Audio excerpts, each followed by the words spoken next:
Yo, we break records while we pushing the culture forward. Great music and big vibes right in that order. Intellectually petty radio on the stereo. Don't compare us to anything, this a different scenario.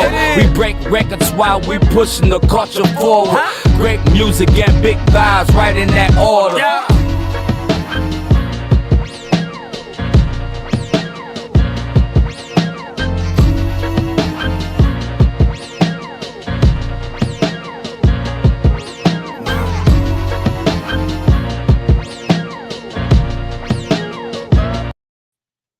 And you are now tuned into another episode of Intellectually Petty Radio, brought to you by M3S3 Clothing. Men make moves and suckers stand still.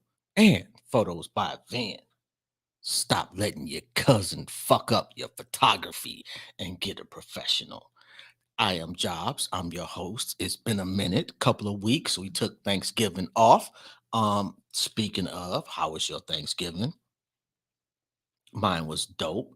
It's always dope when you get something good to eat and you got some good people around you. Uh, I and you know the whole the wokeness. No, and let me stop, man. I'm not gonna be disrespectful.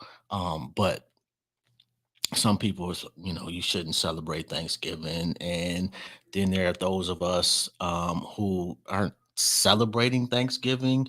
We do take that day off if it's given to us at work, and take that time to spend with our family. And it's not a celebration per se of a holiday, but it is a good time to sit back and reflect, enjoy some good company, like I said, and enjoy some good food. Maybe have a beverage or two. You know what I mean? So I don't get off into the we celebrate and so and so. Although Christmas, I don't really give a shit what nobody says about Christmas, man. I absolutely love Christmas. My mother, rest her beautiful soul, was just Christmas was our thing, man. Just absolutely. I love the lights. I love it when it's snow outside, when you wake up. I love to see the kids opening presents. I love just everything that is beautiful about Christmas time.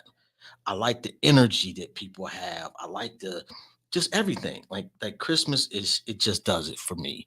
And I know it's a pagan holiday and the whole nine. I don't care. I don't care what people say about it. I don't care what you think of me because I put a Christmas tree up. I put some presents up under the Christmas tree. I don't care what you think about that. I don't knock what other people celebrate. That's just me. Anyway, and let me make sure. I hope I'm not mispronouncing the queen's name. But we've got Miss Bruce coming on today. I can't mess that one up. And I want Annterria, and I hope I'm saying that correctly. And we want to talk about vaginas. The good, the bad, the ugly. Get some advice, talk about healthcare, maintenance, feminine products, and everything vaginal, so to speak. And not to make light of it, because as not only do I try to, get some really dope people, but I also try to do things that's going to help our community. And I think this is absolutely a topic that it doesn't get addressed at all. So I'm just waiting on the queen to tap in, and give me 1 second. And let me just inbox her right quick. And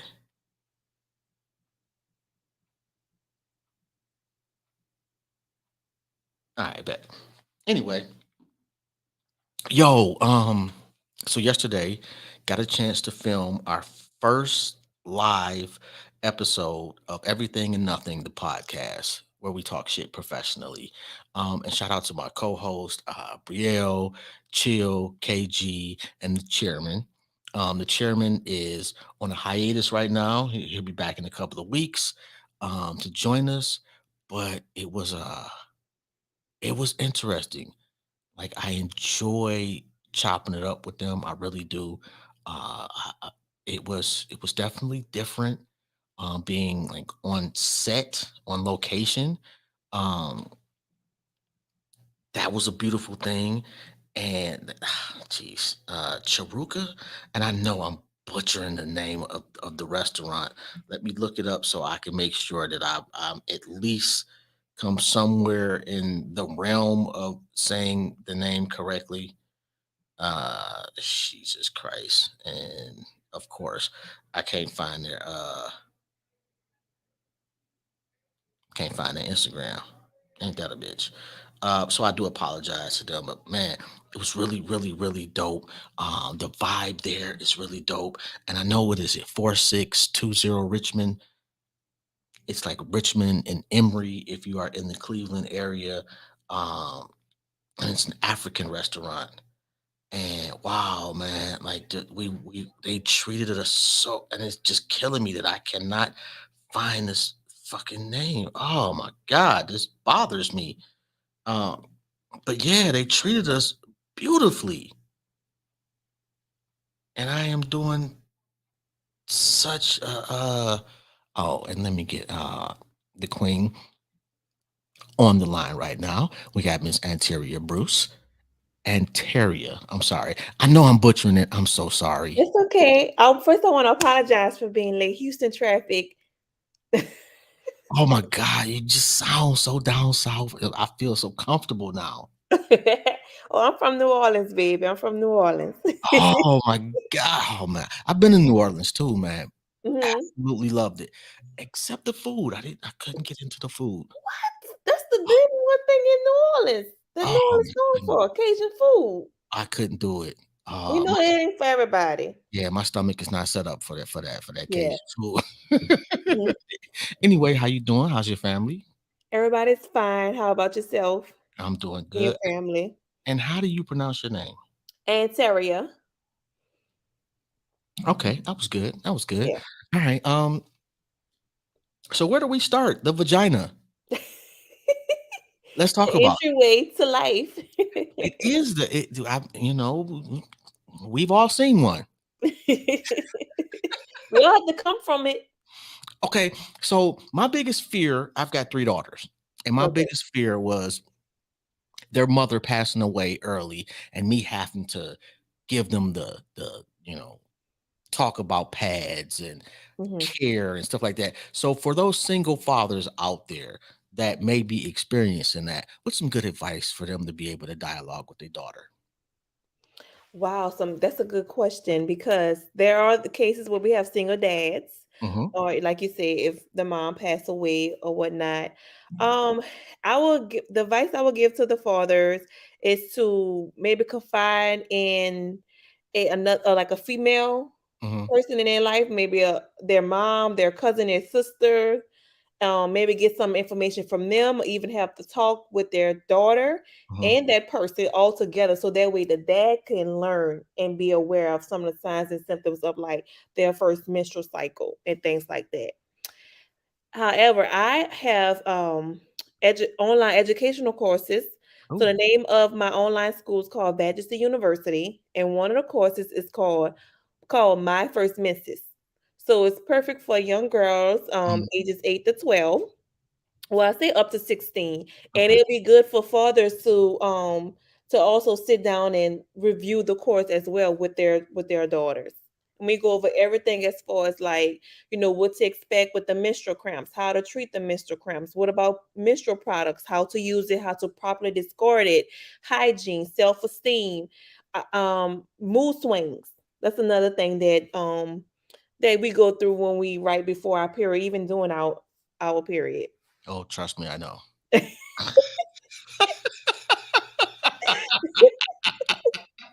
Well, look, you had three girls and your wife, so yeah. And I don't know if they all was on their cycle at the same time at one point, but whoo. No, no. But I, it, they got daughters. There's just a lot of girls in my family. Apparently, I just can't make Mhm. sons, and it just kind of filtered on down. My oldest daughter's got two boys, and then we've got one, two, three, four granddaughters. Okay.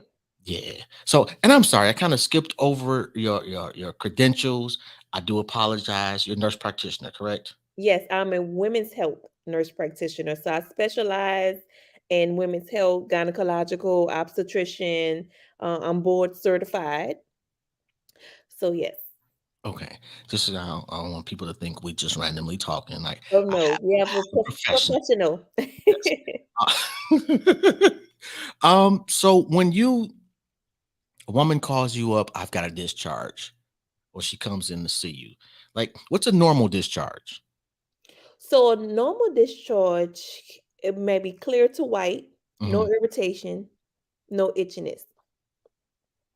So it's normal to have it. Like if she's ovulating, she may have a discharge too, and it might mhm. be like a clear. The consistency may be sticky. Um, so abnormal is where you have like vaginal odor, itchiness, discharge. The color can be gray, could be green, but green is more like an indicator of a sexually transmitted disease. Ew. And Yeah. and what's gray? Gray is more like bacterial vaginosis. Oh, And white clumpy discharge is the indicator of yeast infection. oh boy. So you see it all, huh? Yes, I What's see it what's all. the grossest you've seen? The growth, well, I did labor and deliver. I'm still a labor and delivery nurse, by the way.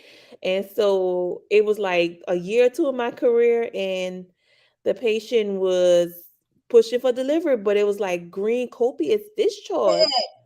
And I say, I look at the baby nurse because we have baby nurse, we have the L&D nurse and everything.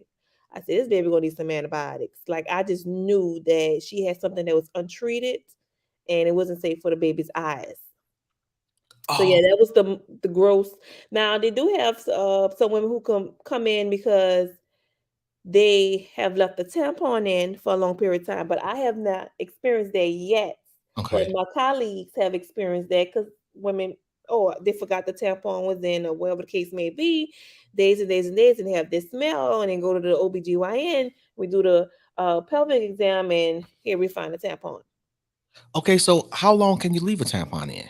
You're not supposed to leave. You're supposed to change it like every 4 to 6 hours. So each time you go to the bathroom, depending on your menstrual flow. But you definitely want to change it often because if you leave it in there for too long, like some women have experienced like that vaginal odor, they Mhm. can also lead to toxic shock syndrome, and that's when they have like this body infection, causing them to have fever and things like that. Can end up in the hospital. It's very dangerous. So it's So you like have they to get be septic. careful, huh? It's like they get septic Yes. from a tampon. Yes, especially some of these products that's on the market now. They made up with these ingredients that we can't pronounce or they're not even required to put in on their packaging. So, and Wow. that's what Vagisty has. We have sustainable, chemical-free, toxin-free menstrual products such as our menstrual disc, which is made of medical silicone, and our menstrual panties, which is made of cotton. So these are less toxic and have proven in some women to have less cramps and less menstrual flow. Or even some women said, "Oh, my period in less than two days." I haven't experienced that yet, but some of my customers had. Wait a minute. Your draws can dictate how long your period is. Say it again. Your underwear can dictate how long your period is. No, it's not really the underwear. It's not really the disc. It's the material that the products are made of. Okay. So if it's made up with these chemicals and toxins, have these Mhm. scents to it and things like that, that's not good for us. We need to keep that away from our bodies. Okay. So what do you recommend? Tampons or pads? Well, I'm not a big fan of tampons. I have not used the organic Mhm. tampons. I use my menstrual disc, which we have on our website, and I use my menstrual panties. So I recommend either a menstrual cup or disc or menstrual panties. And if you're going to use tampon and pads, make sure it's organic, Okay. All right. natural. Yes. How long? So you own Vagity? Yes. Okay. Founder and CEO. How long you been in business? So we launched November 2020. How's it going? It's going great. I just got certified as a minority business with the Houston Minority um, Supplier Diversity. I think Hmm. I said that right. And then I'm just been accepted into the Amazon Black Business Accelerator program. So this is I found this out within days of each other and like 2 weeks ago. So 2023, I think it's going no, I'm not thinking it's gonna be a ride for Majesty. That's dope. If you ever want to sponsor a show or something, we would love to be sponsored by Vagina. I'm just throwing that out there. How long have you been a nurse practitioner? So I've been a nurse practitioner since 2020. Well, I graduated in December 2019. Hmm. And so, COVID happened. And Yeah. so that's why I was going to start my business early 2020, but I said, well, let me just wait to see, what COVID gonna do. And then by the summertime come, realize I say, COVID ain't going nowhere. It's gonna be here. So I got my stuff together. I, got my business bank account and all everything. And I just launched in November. Well, I said, I'm gonna just go congratulations. for it. That's pretty dope. And I'm sorry. I just wanted to make sure to see if anybody had any questions. If you got any questions, please let me know on YouTube.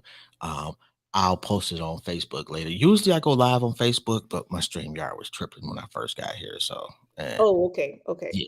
So I do apologize for that. That's Um, okay. And I have a total of 12 years of nursing experience, so in women's health. So I see day in, day out, what's the number one question they ask? as in what for in the clinic. Yeah. Uh so the most complaint that we get is maybe either their cycle is heavy or either Mhm. they're having recurrent bacterial vaginosis. Okay. So Okay. I just educate them on as far as cycle goes, we do a workup and make sure like they're not anemic or they don't have anything going on with their thyroid, different labs and things like that. We get an ultrasound to see if they got fibroids because that's another issue, or endometriosis, things like that. Now, if we're talking about vaginal odor, we collect the swab and we send it off, making sure that we treating the right thing. So if Mhm. it's bacterial vaginosis, we treat that. Yeast infection, if it's STD, of course, we treat that and their partner. So those are the top two complaints. And I also do prenatal care. So if they're pregnant, we see them throughout their pregnancy. The doctor delivers them at the hospital. I don't Mhm. do that part. In state of Texas, we are not allowed to deliver babies. Really? No, not nurse practitioners. Not in Texas, at least. Wow. And then I see them for postpartum. And I also do a lot of well woman exams, women coming in to get their pep smear screening. So postpartum, and I know this has nothing to do with with the vagina, but postpartum, what are the signs and symptoms of postpartum depression? Ooh. So when you have a baby, it's supposed to be like one of the joyful times of your life, right? Mhm. And you're supposed to be excited. Oh, I have a new baby. My baby's precious. I love my new baby. But sometimes, our hormones after you have a baby just go out of whack. And then the lack of sleep because maybe the baby's getting up every hour and a half, 2, 3 hours, you're not getting any sleep, or you just feel like depressed, Mhm. mood swings. And so baby blues, the difference between baby blues and postpartum depression is that baby blues may last up to 2 weeks. Okay. But see, if it lasts longer than 2 weeks, if you feel like, you want to hurt yourself or you want to hold your baby and things like that, it could be an indicator of postpartum depression. Mm. You see that often? Not often, but I do screen often when they come in for the so that you do 2 visits. You do your 3 week visit, unless you have like an issue, say hypertension or something, you might come in before that. But you do a 3 week visit and a 6 week visit. At the 3 week visit, I screen them for postpartum depression, Okay. making sure the baby's doing well, mom is doing well, she has support at home and things like that. Because having support, like my thing is when you're pregnant, and people probably don't think about oh, I'm just pregnant, I'm gonna have a baby. But when you go home with that baby, the nurses is not coming home with you. No. So think about your village, before during your pregnancy. Who's gonna be there help you meal prepping, doing light house duties and things like that? Who can hold the baby while you get some rest? Are you going to breastfeed or bottle feed with formula? If you're going to breastfeed, do you want to pump so that way you can store milk and when you need to sleep, Mhm. someone else can feed the baby and things like that. So these are the things that women need to think about while they're pregnant.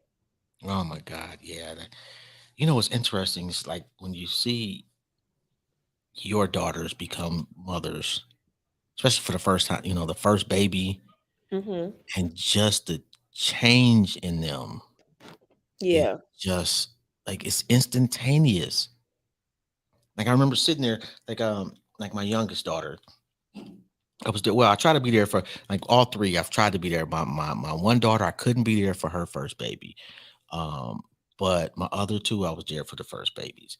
And seeing them hold their baby for the first time is just, man, that shit just, It's a beautiful feeling. oh my God, it never goes away either, man. And I have little pictures, so sometimes, I look at the pictures and it it reminds me of my place in humanity, Hmm. and like what I've done that's gonna keep going well beyond me being here. Um, but anyway, I'm sorry, I don't get all emotional and shit. Uh okay, so give me the top three things for vaginal health care. What like if a woman says, "How can I keep my vagina in optimal health?" Drink a lot of water. Mhm. Eat your greens and your fruits. Okay. You could take probiotics. Oh, really? Yes, those are my top. Acidophilus, right? Yes, so it has it in. Well, did you know that? Well, you probably don't know, but the good bacteria that lives in the vagina is lactobacillus, and I so could've sworn. probiotics. Ladies, make sure your probiotics stay for vaginal health. Okay. Probiotics contains these live bacteria, which is the good bacteria. And so when you take those every day, you're making sure there's a balance in your pH when you take those every day. Either that or eat yogurt. Yogurt, like Greek yogurt, have live probiotic bacteria. Okay. Trying to figure out how to ask this without sounding like a teenager. But does what a woman consumes affect how she tastes down there? So I just posted something about that in a group. So it's like the pineapple thing. Mhm. I mean, she got to eat like a whole bunch of pineapple. I'm talking about like four big. I don't know. I can't. I don't really. People gonna believe what they want to believe. Okay. So, but speaking of that, there is no particular smell that you need to be. It does not have to smell like roses.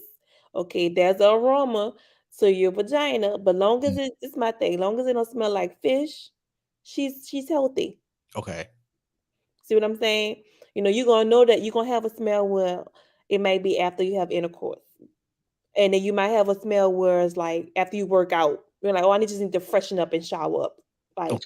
women know when something is wrong. I mean, they should know.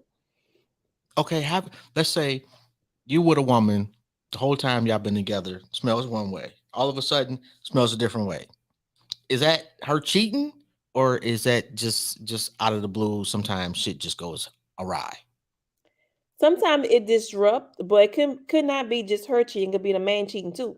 Because if a man is cheating, having unprotected sex, dip Mhm. into this other woman's pH, Mhm. vaginal pH, then come and bring her pH to his wife or whatever, his main woman, then yes, you can disrupt her pH balance. If a man uses a certain type of soap, he can disrupt his lady's pH balance. So I had a patient call me and like, I don't know if he cheating on me, and he said he not. I don't understand how I get this, and I'm like, ma'am, it's not an STD. Oh, it's not an STD. Oh, I bet you he was catching hell too. Yes, and I said, well, I don't know. Did he use like a new soap? She said, oh yeah, he did use a new soap. I said, tell him don't use that soap no more. Tell him use Oh, wait a minute, wait a minute. So I was thinking that she would be using his soap, but it does not her using it, but him, just him. just him Changing soaps. on his private area, and then they go and have sex, and then yes. So he need to use natural soap as well down there. And do you sell natural soap on Majesty? Yes, I do. Okay. And what's the website if people want to buy It stuff? the website is www.vajesty.com. Yeah, do you have like a brick and mortar? No, not yet. Not Okay. yet. But that's coming, I'm assuming. Yes, it's coming. That would be dope. And so you say you're in New Orleans, right? No, I'm from New Orleans, but I live in You're in Houston. Texas. I'm sorry. Yes. Um, the reason I ask is it's got to be like I know it's got to be like a lot of sisters that could use your products at the HBCUs. Yes. I just met someone Saturday. She is at TSU out Uh-huh. here in Texas, and so she wants me to come over there and maybe next semester, because the semester's like pretty much over, and do Mhm. a speaking for the women over there. I said I would love to. Yeah, I think we need to start like from what I've seen, they don't really care. Women may not care about what's going on with their bodies until like 25, Yeah. almost to 30. Like, oh, let me make sure I'm healthy and everything. Like they're young and they just, Yeah. out here living life. But I think need to start early, you Like know. I don't know if and I'm trying to be delicate about this, but I don't know if like mothers are I think mothers kind of feel the same way. And so they don't necessarily encourage their daughters to be as proactive because they feel like they're young. And while they're young, they don't need as much health care. So I'm gonna pick it back off that, because I think I did a speaking at Essence Wellness House in July, and Hmm. we talk about the taboo surrounding around even the word vagina. So I think what I believe is generations before us, Hmm. it was, can't talk about it. Don't even talk about sex. And they would talk about sex when they find out from their friends and things like that. They would experience it and learn.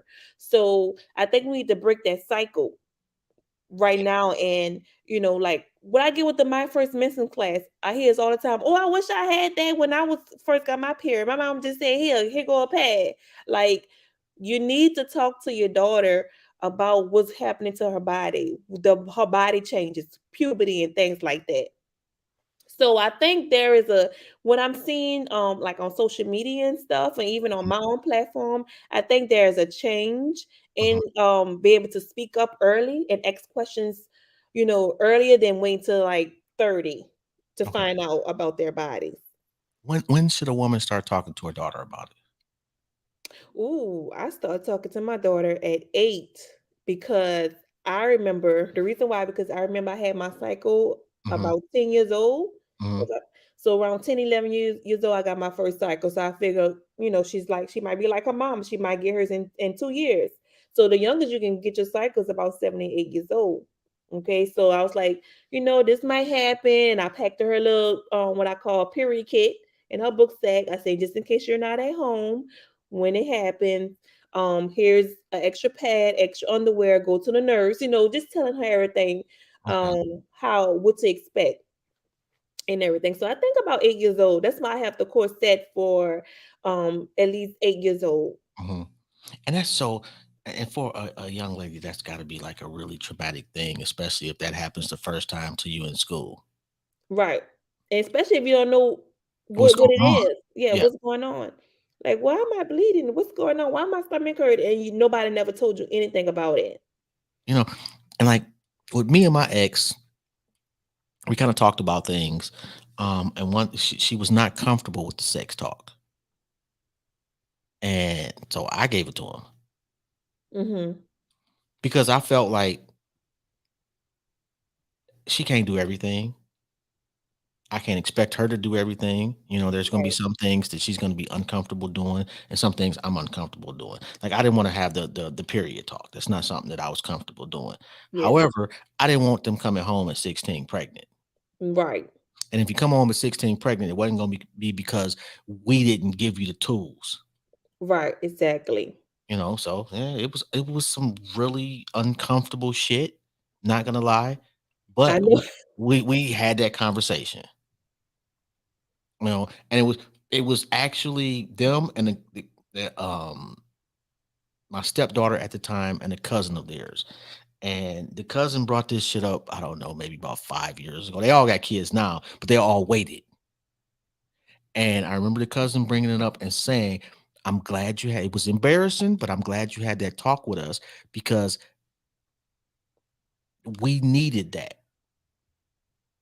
And that's why we all, we didn't have nobody we didn't have no teenage pregnancies or no shit like that, you know. Yeah, So fellas, if you out there, I'm saying that to say this. If you out there, make sure that one of y'all talk and make sure that you are communicating with your ex or your current or however it is. Make sure that y'all communicating and doing what's best for the child and not getting off into goofy shit between y'all two that's gonna prevent y'all from raising y'all kids together. exactly. I think the worst thing to do is either let the school teach them or some outsider teach them, like the streets. And you don't want that. We don't want that. They need No. to learn from home. What are the young girls asking you? Like what problems are they experiencing that they feel uncomfortable talking about? So I haven't had too much interaction Hmm. with young girls besides my daughter. She's 15, so her and her friends may ask me questions about like their cycle, like when they Hmm. first get their cycle. Um, because I know when you first get your cycle, you might get it for a couple of months, and then it might not come for a couple of months, which is normal. So I get questions like that. Oh, why is my Really? cycle didn't come? Yeah, yeah, it happens. I did not know that. And somebody told me that your farts smell worse during your period. Is that true? Yeah, your period does have a smell to it. Not always encouraged, even though we crave like chocolates and all the sweets and everything like that. I always encourage to eat lots of vegetables and drink a lot of water so we can have a healthy period and try to avoid those sugary foods and drink. What effect do they have on the period? Makes it heavier, bleed heavier, and cramp more. Oh, Yeah. okay. Fibroids. Is there anything like that's especially in our community, from my understanding, Yes. it's kind of prominent. Is there anything that women can do to either prevent them or reduce, if you know you've got fibroids, to kind of reduce those? Yes, I actually have a course on Vagina University about fibroids. So it's really like a lifestyle thing. Mhm. Fibroids are benign tumors, and sometimes they come and they can grow. It can be multiple ones. What I recommend is reducing your intake of red meat. Mhm. Try to eat more vegetables. Okay. Now, if they're bothering you, if you want to do something about it, like you can't get up and go to work, it's painful having sex and things like that. But if you're done having kids, if you're not done having kids, I'm sorry, Mhm. there's this procedure called myomectomy, or you can get fibroid embolism. So myomectomy, it just removes the fibroids, Okay. but they will come back. It's not a matter of if they're going to come back; they will come back. So you can remove them. I suggest if you're not done having kids, get them removed, and then go ahead and start your family. Okay. And then when they come back, if you want to do a definite treatment, it would Mhm. be a hysterectomy. How do you counsel women that can't have children? Oh, that's a so the clinic that I work at, we don't specialize in infertility. We refer out Okay. to infertility specialists, to a Okay. fertility specialist. So what I know they can do like workups to see where their hormones are at and things like that. There's medicine, IVF, IUI, um surrogacy if they choose adoption. um yeah, the older we get, like in our 30s, Mhm. late 20s, early 30s, our egg reserve starts to decrease. So not saying we should have babies in our 20s, but and not saying it's not possible to have babies in our 30s and 40s. It is, but for some women it could be a challenge. And if you're trying for after, it depends on your age. If Okay. you try for like 6 months and you want to see you over 30, you probably need to seek out fertility counseling. Mhm. And I think if you're under 30, if I remember correctly, if you're trying for a year and it doesn't happen, then you seek out fertility treatment. Okay. Um, as far as birth control, what do you recommend outside of abstinence? So, birth control is really a lifestyle thing because if you are a woman is busy and you're gonna forget, Mhm. don't take pills. You're gonna wind up pregnant. Okay. But if you want something long lasting, like an IUD, it's an intrauterine device. Mhm. We have it to where it's 5 years. Actually, I think they just updated it to lasting 8 years. So that is a low progesterone only birth control where they insert inside of your cervix and sits inside your uterus. 8 years though? Yes, they just released it, the Mirena, to be 8 years. Yes, then we have the copper IUD, is non hormonal, but in that lasts 10 years. But it's not recommended to get it if you already have heavy cycles. And then we have the next one on, it's like a little rod that sits in your arm, is inserted, is an Mhm. in office procedure as well, and it lasts for 3 years. Okay. Then you have the ring, you have the patch. I'm trying to see what else they have. No, you said a patch. There's a patch? Yeah, that's a birth control patch. Oh shit, I didn't know about that. Yeah. You Oh put it jeez. on, I believe, yeah, you put it on, you wear it for 3 weeks, you take it off, you allow your cycle to go on, just like the Nuva ring. You insert it, you wear it for 3 weeks, and then you take it out and you allow your cycle to come down, then you insert a new one. Now I know that when they make medical products, they don't make medical products specific to black folks. They make them for white folks, and we come next. Hmm. Actually, we really don't, but that's another story. Um, is there anything that you would say that sisters should steer clear of? First of all, I would like to say, if your cycles are regular, like they come in every 20 to 30 days, Mm-hmm. because there is this natural family planning method Mm-hmm. where you can track your cycle and you can track on when you're ovulating. So try to learn your body and know Oh, the that's the signs and pull-out symptoms. method, huh? Huh? That's the pull-out method. No, no, no, no. It's not the pull-out method. Like that shit don't work. No, no. Well, nothing is 100% but abstinence. So, but this method, what I'm saying is, if we want to steer clear of any hormone, Hmm.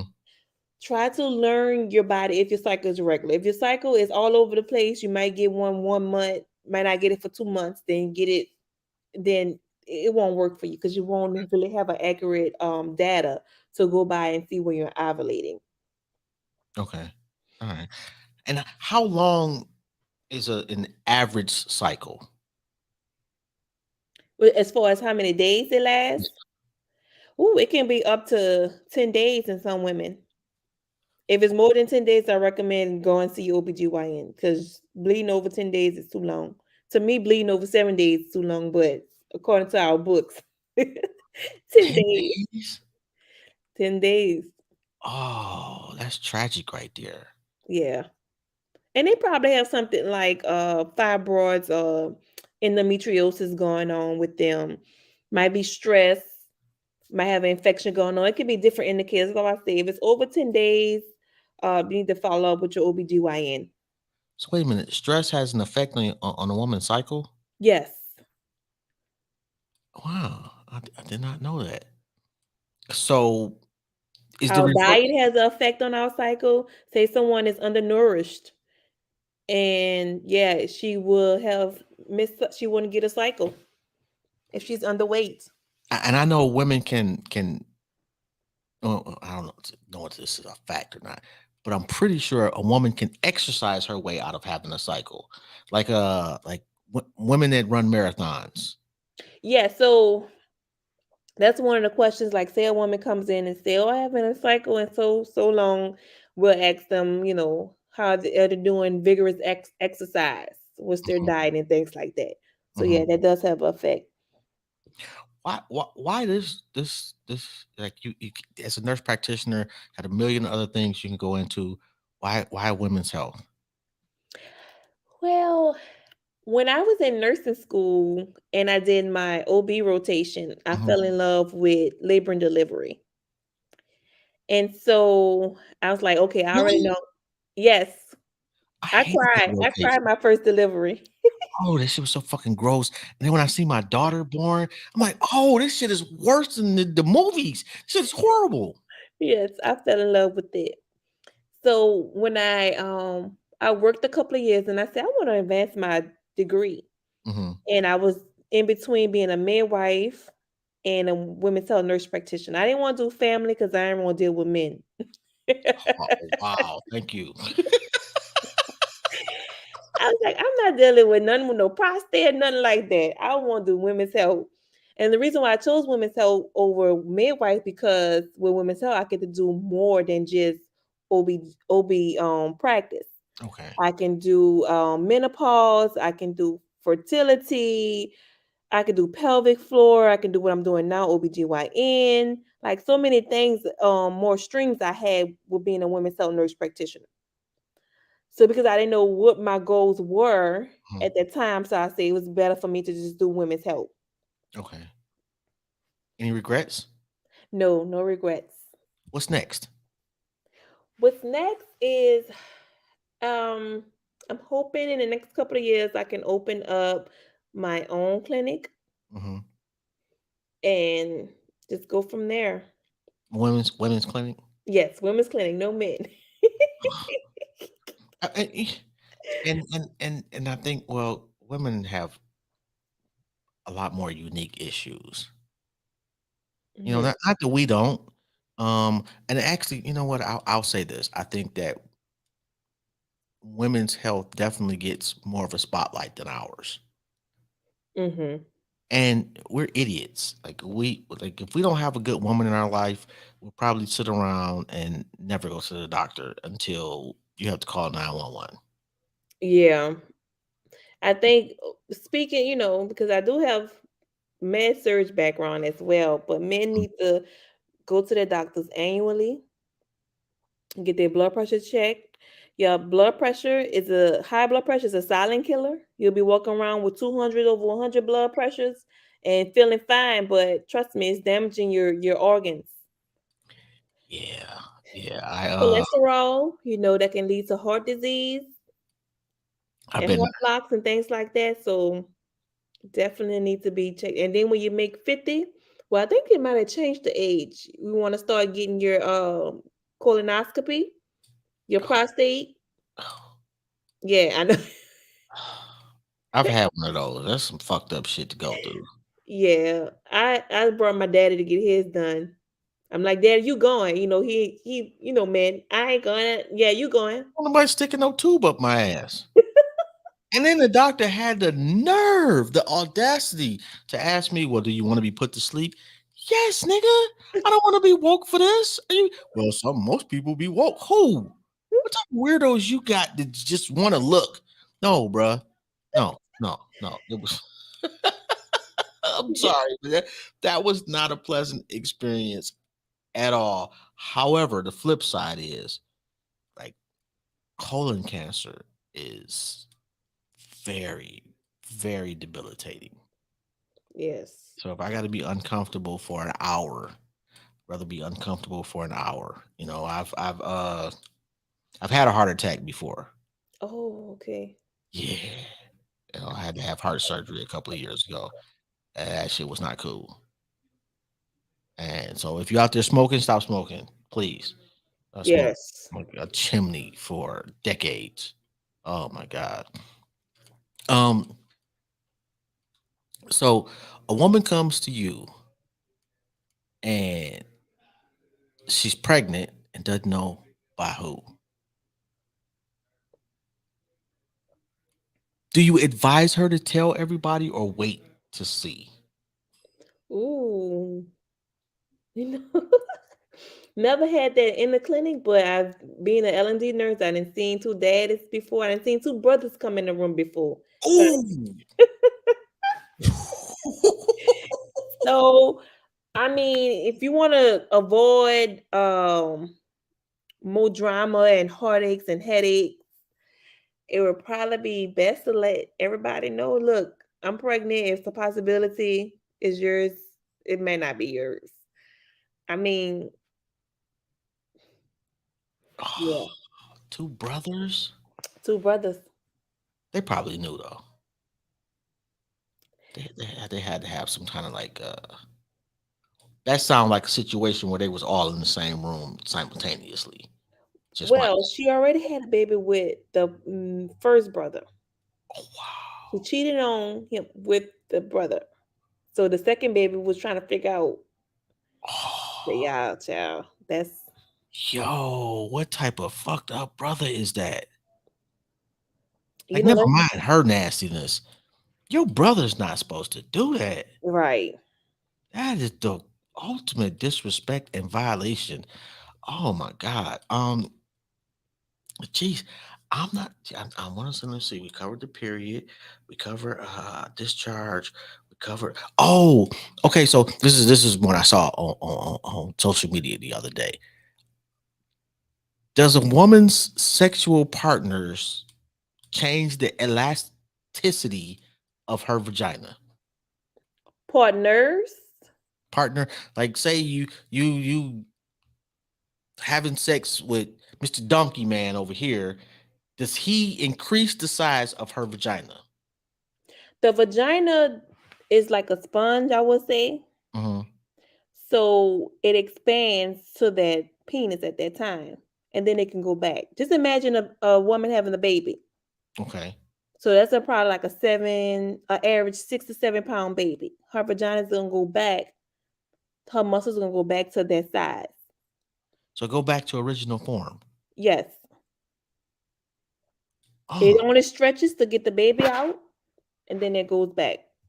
so it's a myth that, for lack of a better term, that she's, when like a dude's like, oh well, her vagina was too deep. That's not her being too deep. That's his problem. Not necessarily, because how many partners has she had? So it does make a difference. It does make a difference. And when I say that, when I say what I said earlier, I'm talking about just like maybe a couple of partners.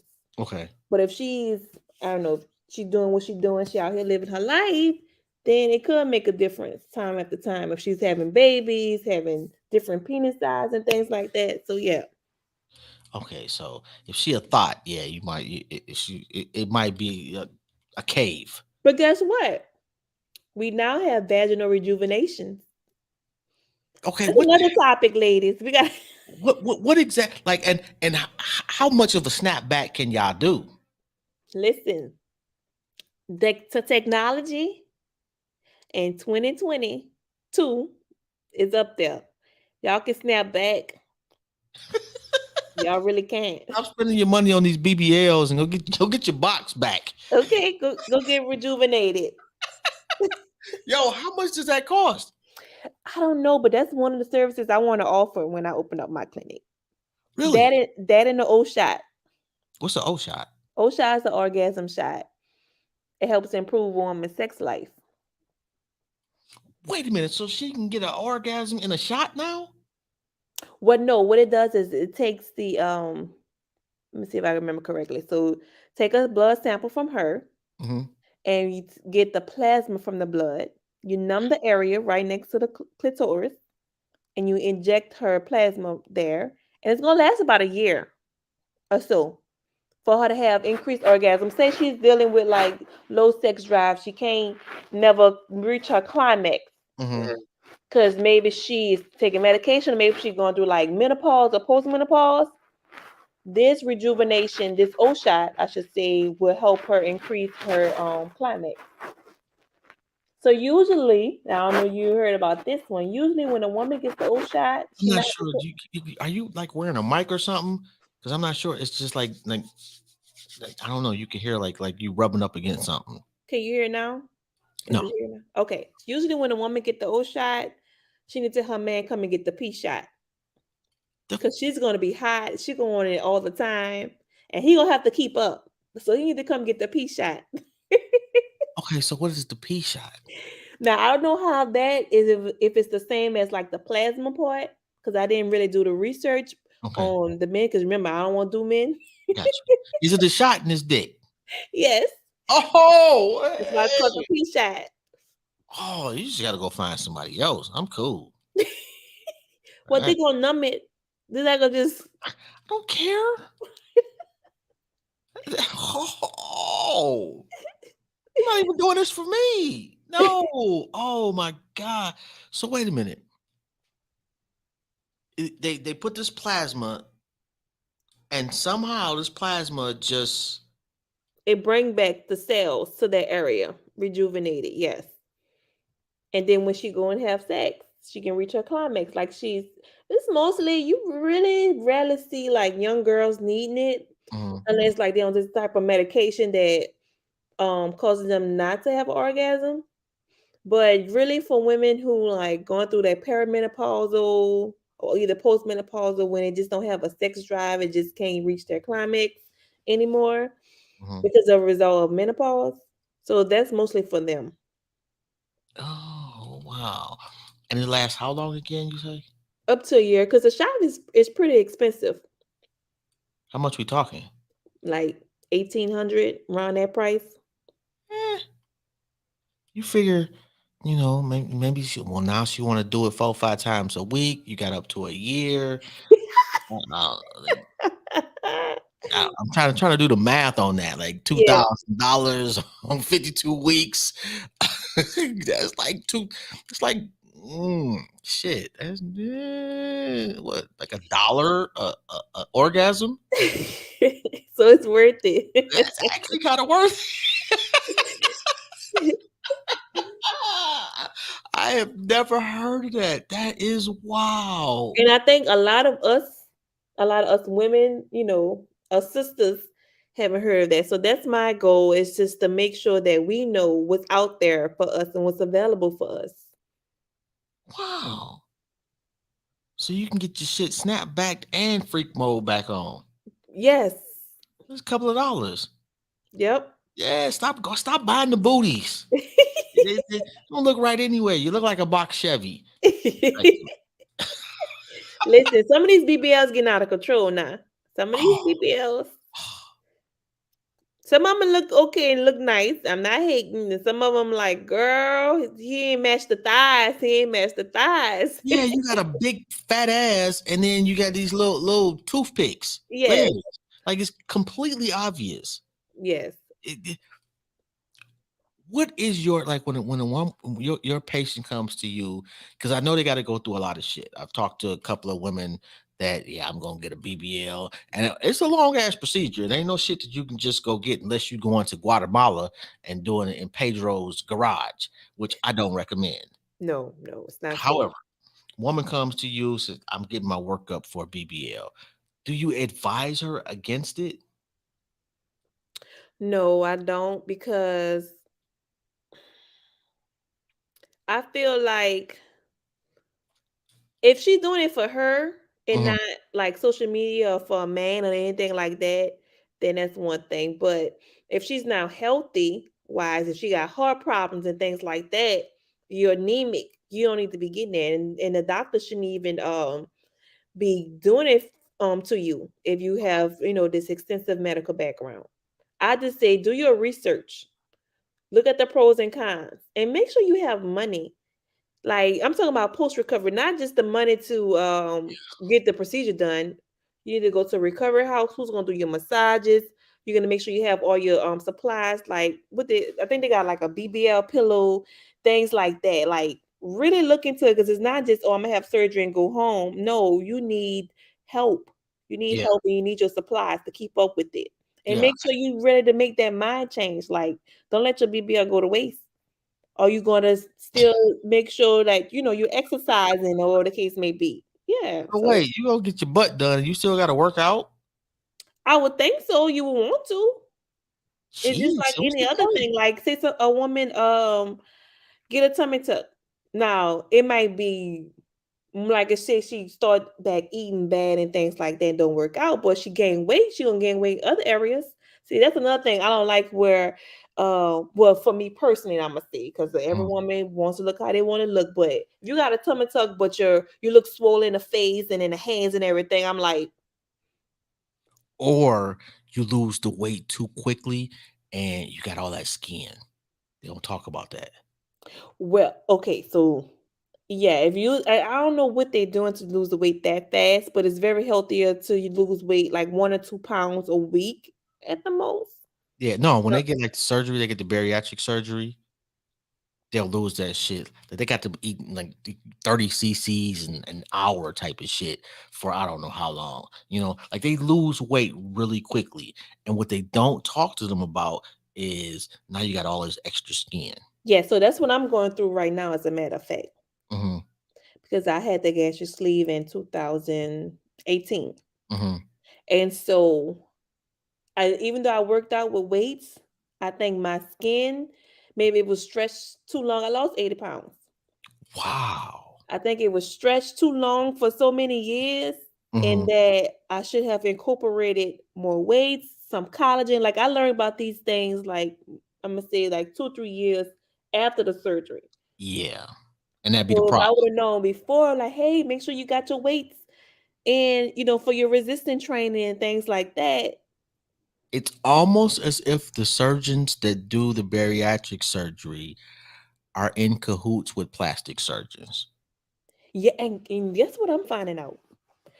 That some of the bariatric surgeon want to offer a tummy tuck. So this is my thing.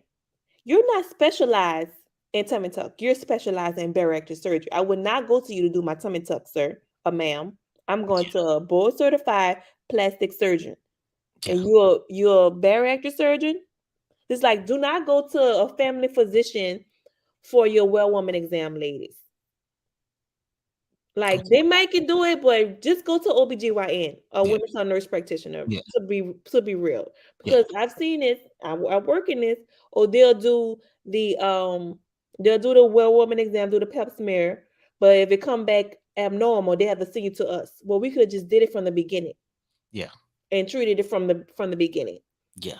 So go to your primary physician for like your blood pressure, your annual physical, and things like that. And when it comes time to your lady part, go and see your OBGYN. Yeah. You don't want to bullshit with your lady part. No. Um, and I only got a couple more minutes. I want to say first off, thank you so much for this wealth of knowledge. Is there any parting words, any advice, anything you want to say before we wrap it up? Yes, I want to thank you for inviting me to your platform. And ladies, you can find me at on Instagram at Vagesty. It's VAGESTY _ My website is www.vagesty.com. And if you're in Houston, Texas, you can find me at Priority Women's Health Alliance Clinic if you need a OBGYN or women's health nurse practitioner for your women issues or just your annual checkup. And thank you for coming on the platform and teaching me a shitload of stuff. You're welcome. Because man, and if you ever need anything, don't hesitate to let me know. I got you. Whatever. I'm not sure if I can do anything, but if I can, I absolutely got you. Yes, Um, I really enjoyed the conversation. I think men need to be more a part of the conversation as well, especially, men with wives or men with daughters and things like that. So, yeah, I enjoyed the conversation. well, you know what? Ain't too many brothers gonna have this conversation, and it's needed. Yeah, I'm not scared to have a conversation, and I'm not scared to ask the questions. And I don't care about being embarrassing myself or whatever. I got questions I want to know. I'm gonna go to an expert. exactly. So hopefully there is a woman out there or two or three that can gain some from this. Shout out to you. And go get your box checked out. All right. Thank you. Good night. Good night. Have a good one. Bye. Bye bye. Yo, on that note, I do want to thank y'all for tapping in and checking out the Vagina Chronicles with Annterria Bruce. Yo, I didn't know. Wow, you can basically get orgasms in a box, basically. Yo, and I'm sorry, Van, I got to the studio late, so I didn't have time to pull up the video, man. But make sure you tap in with Photos by Van. Look him up on Instagram. Make sure you tap in the M3S3 clothing, man. Definitely appreciate y'all. And yo, shout out to the motherfucking Nerve DJs, man. They will break your tracks and not your stacks. Shout out to the OG Johnny O. Shout out to T-Rex, the whole family, man. Big Health. Y'all already know, man. DJ Squirt, everybody, man. Y'all have a good one. This is Jobs. And don't forget, tomorrow, 5 o'clock, we're going to drop the first episode of the Everything and Nothing podcast, man. So y'all tap into that. Y'all have a good one. Don't forget to subscribe, like, and share the channel, the YouTube channel, Intellectually Petty Radio. On that note, we out.